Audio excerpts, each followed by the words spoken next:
mbalamusizza mwenna twebaza Katonda waffe atuwadde obulamu obusobozi n'okutukuuma okutuuka leero nga tujaguza amatikkiro ag'emyaka 32. Tusiima n'okwenyumiriza ennyo mu bantu ba Buganda abali mu byalo, abali mu bibuga, amasaza era n'abo abali ebweru wa Buganda ne Uganda. Wakati mu bisoomoozo ebingi ebiriwo ensangi zino mulwanye masajja okukuuma ekitiibwa kya Namulondo.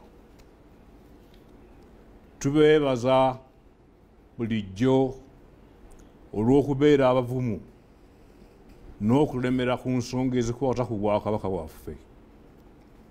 Tusaba nti temuddirira era mwewale abo bonna abagufudde omuze okwerimbika mu mateeka agatali matuufu okusobola okunafuya mu Bwakabaka. Kino tukirabye emirundi mingi. Abakulembeze mu Buganda ku mitendera gyonna tubeebaza.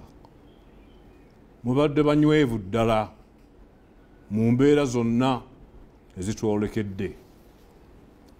Mikwano gyaffe mu Uganda ne mu nsi endala muwagidde emirimu gy'Obwakabaka.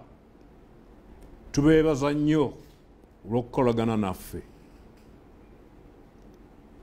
Akaseera ke tuyingidde ak'ebyobufuzi gwe gumu ku miwaatwa abalabe ba Buganda gwe batera okuyitira.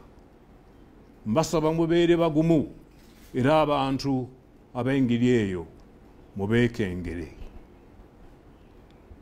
Tusaba nga bulijjo munyiikire okwekolera nga mmwe mwennyini okusinga okukaabirira n'okulindirira ababajja ku mulamwa nga babawa obunyeebwa. Mbasaba Katonda abakuume.